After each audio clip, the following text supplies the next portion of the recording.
पत्रकारलाई तपाईको सिधासिधी भन्दा पत्रकारलाई त्यसरी झुटो अभियोगमा चाहिँ हाल्न मिल्दैन किनभने स्वतन्त्र पत्रकार भनेको स्वतन्त्र न्याय पक्षको मान्छे हो। ठिक छ, सरकारवादी पत्रकारहरू हुन्छ, सरकारको समर्थन गर्छ। जस्तै म पनि खड्गले सरलाई समर्थन गर्न सक्छु चाहिने कुरामा, भन्दैमा विपक्षले आएर हामीलाई यो त खड्गले सरको मान्छे हो भन्न मिल्दैन। भनाइ के छ, राजेन्द्र लिङ्गदेन नै मेरो एकदम छिमेकी, हाम्रै मै झापाको मान्छे, हाम्रो दिलबाटै उहाँलाई दिलबाटै धन्यवाद दिन्छु जुन आन्दोलनको नेतृत्व गर्दै हुन्छ। तर उहाँले पनि एक दुईवटा गल्ती गर्नुभयो, उहाँ सरकारमा जाँदै नहुने हो। हेर्नुहोस्, तपाईँसँगै बसेर खाने अनि यो खाना मिठो भएन भन्ने हिँड्नु त अलिकति सुहाएन। तर जे गर्नुभयो अहिले राम्रै गर्दै हुनुहुन्छ। तर मेरो हिसाबले उहाँलाई निष्पक्ष तहले हिन्दू राष्ट्रै हुनुपर्छ भनेर एकदम दिलबाट लाग्ने हो क्या।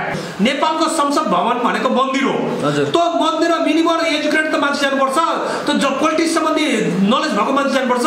पढ्दै नपढ्ने मान्छेलाई गएर सांसद बनाइदिएको छ, नियम कानुन थाहै नभएको मान्छेलाई गएर सांसद बनाइदिएको छ। रवि सरकै हेरौँ, दुर्गा प्रसाईकै हेऱ्यौँ, उहाँहरूको मलाई लाग्छ नेपालमा अलिकति राजनीति किचलो भयो, अलिक स्वच्छ राजनीति हुनुपर्छ।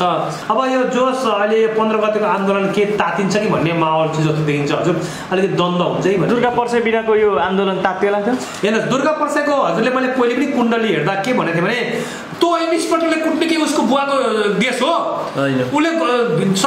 उसले एउटा प्रहरी विभागभित्रबाट कारवाही गर्ने बाटोबाट, मतलब उसले कुटेको होइन क्या, देशमा यस्तो माहौल छ भनेर देखाएको मात्रै हो सर। तपाईँलाई बार बार म दुर्गा प्रसाईको बारेमा धेरैपल्ट साथीहरूले सोद्धा, उहाँको जन्म तारिकहरू सबै हेर्दा म अहिले पनि भन्छु दुर्गा प्रसाईलाई अलिकति तताउनु चाहिँ पर्छ, किन उहाँ बेला बेला निष्क्रिय हुनुहुन्छ भनेको थिएँ। नभन्दा त्यस्तै स्थिति आयो अहिले। नेपालको जनताहरू यति हामीमा निष्क्रिय र यति खराब भयो नि, हर जनतामा एनर्जी पावर छैन सर। एकछिन रक्सी र पैसाले दिएको भरमा एनर्जी पावर आउँदैन। नेपालको सरकारलाई गलत भन्छ, नेपालको जनता खराब हुनु। नमस्ते हजुर, हजुरहरूको जुन मिसन टुडेमा मलाई लाइभ बोल्न खर्सान्दित गर्नुभएकोमा दिलबाटै थ्याङ्क यू गर्दै, अब तपाईँको जति पनि श्रोताबिन हुनुहुन्छ उहाँलाई म हार्दिक मेरो यो हिन्दू धर्मको प्रचार 36 हार्दिक शुभकामना, आउने दिनहरूको सुखमय होस् भन्ने हार्दिक कामना गर्दछु सर। जेठ 15 गतेको आन्दोलनलाई तपाईँले कसरी हेर्नु भएको छ? हेर्नुहोस्, अब हामी गुरु भएर यो आन्दोलन झगडा यतातिर जाने त होइन, तर त्यही पनि तपाईँलाई कहिलेकाहीँ हामी हिन्दू धर्म प्रचार भएकोले हिन्दू धर्म सम्बन्धी जगाउनु हाम्रो कर्तव्य हो। यो धार्मिक कुरै हो नि त, आन्दोलनबाटै राजा ल्याउने, राजा भनेको राजा ल्याइसक्दा हिन्दू राष्ट्र कायम हुने भन्ने खालको कुरा, त्यही भएर मैले यो कुरा चाहिँ हजुरसँग जब हिन्दू राष्ट्र नेपालमा हुनैपर्छ, किन 80% हिन्दू भएको देशमा हिन्दू राष्ट्र हुनुपर्छ भन्नु त बहुत लाजमर्दो कुरो हो, त्यहाँ स्वतः हिन्दू राष्ट्र हुनुपर्ने हो। अब यो जोस अहिले 15 गतेको आन्दोलन के तातिन्छ कि भन्ने माहौल चाहिँ जस्तो देखिन्छ हजुर, अलिकति द्वन्द्व हुन्छ है। दुर्गा प्रसाई बिनाको यो आन्दोलन तातिएला थियो। हेर्नुहोस्, दुर्गा प्रसाईको हजुरले मैले पहिले पनि कुण्डली हेर्दा के भनेको थिएँ भने तपाईँलाई बार बार म दुर्गा प्रसाईको बारेमा धेरैपल्ट साथीहरूले सोद्धा, उहाँको जन्म तारिकहरू सबै हेर्दा म अहिले पनि भन्छु दुर्गा प्रसाईलाई अलिकति तताउनु चाहिँ पर्छ, किन उहाँ बेला बेला निष्क्रिय हुनुहुन्छ भनेको थिएँ। नभन्दा त्यस्तै स्थिति आयो अहिले। अब यहाँ वास्तवमा सत्य तथ्य कुरा नै हामी जनताहरूलाई नै बुझाउनु सक्नु भएन अहिले। हेर्नुहोस्, कुनै पनि मान्छेलाई बन्दी बनाएर त्यो बन्दी पछिका मान्छे तातिँदैन भने त्यो बन्दी भन्ने मान्छे पनि केही न केही गल्ती हुन्छ। हजुर हजुर, मेरो भनेको भने नेपालमा हिन्दू राष्ट्र 100% हुनुपर्छ, हुन्छ। दुर्गा प्रसाईको मेरो हिसाबले उहाँले चाहनुभयो भने 2-4 महिनामा निक्लिनुहुन्छ, यदि चाहनु भएन भने 84सम्म सायद भित्रै बस्ने योजना नै हुनसक्छ। त्यतिसम्म लम्बिन सक्छ है, लम्बिन सक्छ। जस्तो रवि सरकै हेरौँ, दुर्गा प्रसाईकै हेऱ्यौँ, उहाँहरूको मलाई लाग्छ नेपालमा अलिकति राजनीति किचलो भयो, अलिक स्वच्छ राजनीति हुनुपर्छ। राजनीति दुईटै पक्षको गल्ती हुन्छ, झगडा हुँदा दुईटै पक्षको गल्ती हुन्छ, कहिले एक पक्षको गल्ती हुँदैन। हामीले हिन्दू धर्ममा म अहिले भन्दैछु हजुरलाई, रातभरि सर्छु, पिएचडी गर्छु। नेपालमा ज्योतिष शास्त्र धर्मशास्त्र भन्दा पनि नेगेटिभ विचारधारा र नेगेटिभ भाइब्रेसन एक्टिभ भइसक्यो। हर जनता, हर पोलिटिसियन, कसैलाई दोष दिनै मिल्दैन, यहाँ हरमा आफूमै गल्ती छ सर, गल्ती छ है। जस्तै अनि अहिले सामाजिक सञ्जालमा एउटा कुरा आएको छ, जुन समाचार चाहिँ चैतमा दुर्गा प्रसाईले आन्दोलन गर्दाखेरि त्यति बेला पत्रकार प्रकाश चन्द्र दाहालले कैद गरेको भिडियो एकदम भाइरल हुन पुगेको थियो। उहाँले युट्युबबाट लाइभ स्ट्रिम गर्नुभएको रहेछ। अहिले उहाँलाई 6वटा मुद्दा चलाउने खालको सरकारले निर्णय गरेको छ।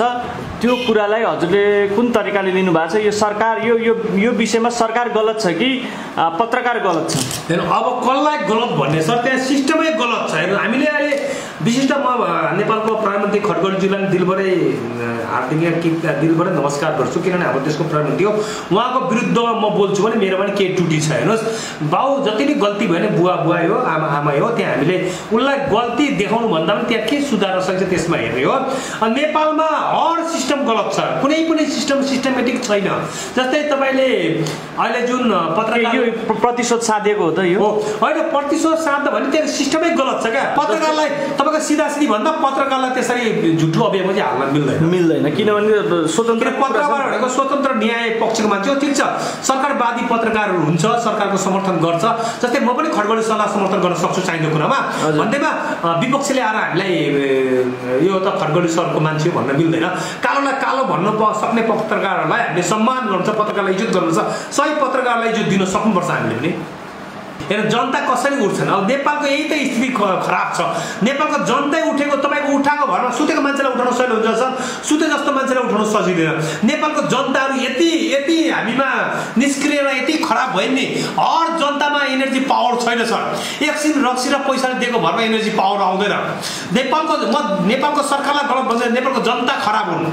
म पनि जनतै हो, म पनि खराब छु। तपाईँलाई खराब भन्नुभन्दा अगाडि पहिले मै खराब छु। नेपाली हुन त म इन्डियन भोटर हो, इन्डियन जनता हो। खराब हुन्छ। अब हेर्नुहोस् नेपालको संसद भवन भनेको मन्दिर हो। त्यो मन्दिरमा मिनिमम एजुकेटेड त मान्छे जानुपर्छ, त्यो पोलिटिक्स सम्बन्धी नलेज भएको मान्छे जानुपर्छ। पढ्दै नपर्ने मान्छेलाई गएर सांसद बनाइदिएको छ, नियम कानुन थाहै नभएको मान्छेलाई गएर सांसद बनाइदिएको छ। इन्सपेक्टरले एउटा यही कुराहरू, एउटा इन्सपेक्टरले एउटा हल्दार कुट्यो नि, त्यो भिडियो भयङ्कर भाइरल भयो। त्यो इन्सपेक्टरले कुट्ने कि उसको बुवाको देश हो? उसले एउटा प्रहरी विभागभित्र लगेर कारबाही गर्ने बाटोबाट, मतलब उसले कुटेको होइन क्या, देशमा यस्तो माहौल छ भनेर देखाएको मात्रै हो सर। मेरो भनाइ हर जनताहरू धर्ममा कट्टर हुनुहुन्छ। भिजिट भिसाको कुरालाई लिएर अहिले गृहमन्त्री पनि मुछिनु भएको छ। यो के भन्न चाहनुहुन्छ? गृहमन्त्री जस्तो एउटा पदमा बसेको व्यक्तिले यसरी खुलेआम भ्रष्टाचार गर्नु के नैतिकता? उहाँले त नैतिकताको आधारमा राजीनामा दिनुपर्ने हो। अहिले यही त लाजमर्दो कुरो छ। तपाईँ एउटा राम्रो पत्रकारलाई नेपालमा कतिवटा मन्त्री तपाईँलाई थाहा छैन? थाहा छ त? किन थाहा छैन? थाहा छ 10 दिनमा मन्त्री चेन्ज हुन्छ, 5 दिनमा मन्त्री चेन्ज हुन्छ। इन्डियामा हेर्नुहोस् अहिले 82 जना क्याबिनेट मन्त्री छन् र लगभग 140-50 जना मन्त्रीमण्डलमा छन् मान्छेहरू। सबै मान्छेलाई धर्म, ज्योतिष, वेद सबैलाई आउँछ क्या। मुस्लिम छ भने उसलाई कुरान आउँछ क्या, उसले साइन्समा आधार मानेको कुराहरू मात्रै गर्छ। जस्तै हाम्रो गाउँमा धामी झक्ने भनेको वेद होइन, ज्योतिष होइन। ज्योतिषमा साइन्सलाई पिटिसन गरेर तपाईँको अनुबाट तपाईँको छ कति पैसा, तपाईँको भाग्य कस्तो छ भने तपाईँको अनुरोधलाई पिटिसन गर्ने हो। मैले मेरो भनाइ हर मन्त्री, जस्तै किन नेपालमा गृहमन्त्री भ्रष्टाचार मिल्छ त भने त्यहाँ धर्मै छैन क्या। जो मान्छे बिहान बेलुकै पूजा गर्दैन त्यसले अपराध गर्दैन, किन भगवान्देखि डराउँछ। नेपालमा सिस्टमै चेन्ज गर्न सकेन। जुन दिनसम्म हर नेपालीहरू एजुकेटेड र धर्म सम्बन्धी नलेज हुँदैन त्यो देशसम्म नेपाल विकसित हुँदैन। हामीले मन्त्रीहरूलाई दोष लाउनु भन्दा तपाईँ हाम्रै गल्ती छ। हाम्रो छोरा अमेरिका अस्ट्रेलिया गएर इङ्ग्लिसमा गीत गाएर हामी खुसी हुन्छौँ, घरमा पूजा गर्छ गर्दैन हेर्छौँ। अरू कुरो हरेक कुरा अमेरिकामा राष्ट्रपति कोही क्रिस्चियन बिनाको भएको छ?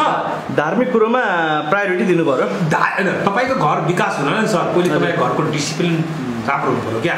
बाउ मात्छ, छोरो मातेर 50 आइले लिएर घरको स्कुलिङ राम्रो भयो भने मात्रै बाहिरको स्कुलिङको राम्रो बनाउँछ। त्यस कारण घरको डिसिप्लिनै मतलब घरबाट देशै भयो।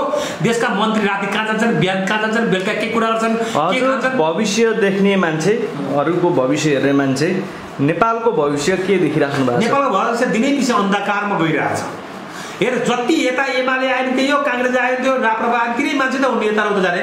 हामीले जति नै सत्ता चेन्ज गर्नु भोलि राजै आउने। रासोपा आएको थियो पत्ता साफै बनाइदिइहाले।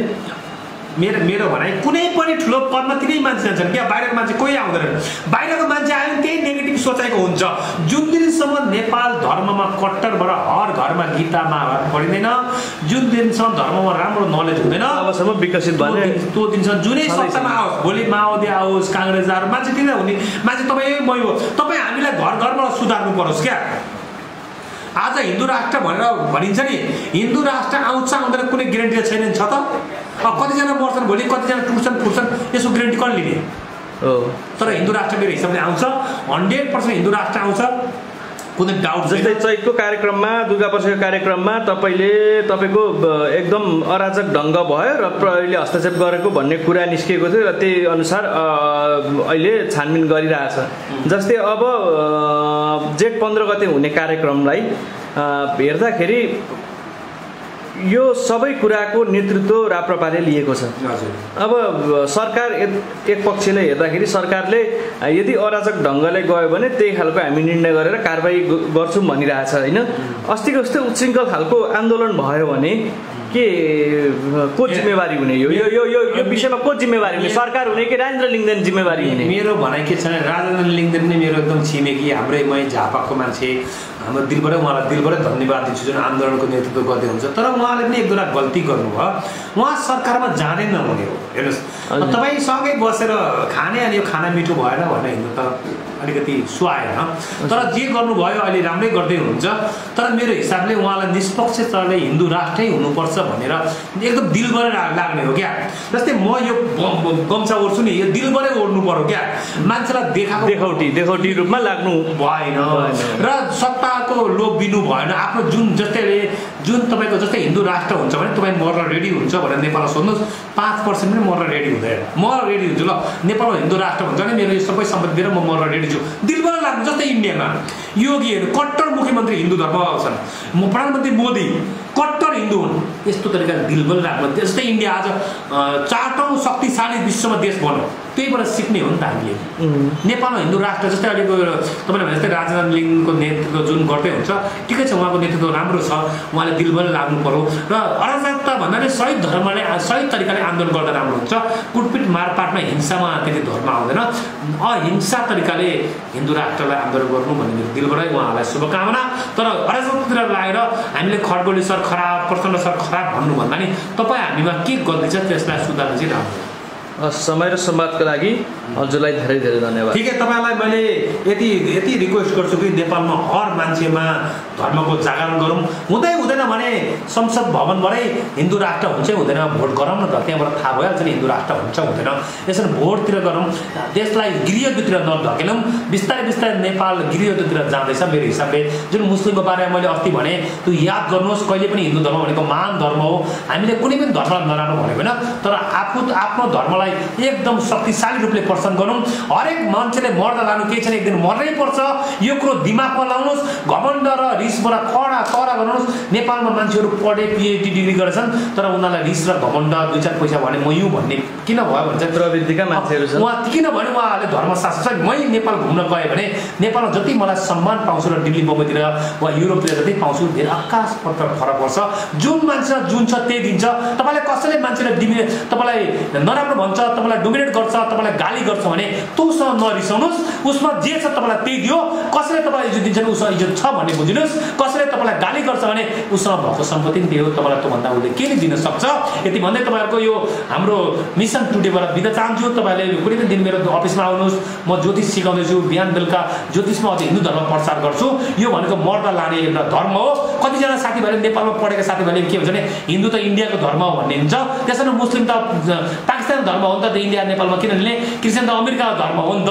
त्यस्तो होइन, हिन्दू भनेको हाम्रो एउटा सनातन धर्म हो, यसकै एउटा ठुलो धर्म हो। विश्वमा 3टा धर्म हो, हिन्दू मुस्लिम क्रिस्चियन। हिन्दू एउटा बुद्धको नि, बुद्ध भनेको हिन्दूकोतिरकै पाट्न पर्छ। जो रूप पूजा गर्छ त्यो हिन्दू हो, जो रूप पर्दैन त्यो क्रिस्चियन मुस्लिम हो। त्यसो भन्ने म अरू धर्मलाई नराम्रो होइन, तर आफ्नो धर्म रक्षा गर्नु तपाईँ हाम्रो हर हिन्दूको कर्तव्य हो। यति भन्दै बिदा चाहन्छु। धन्यवाद।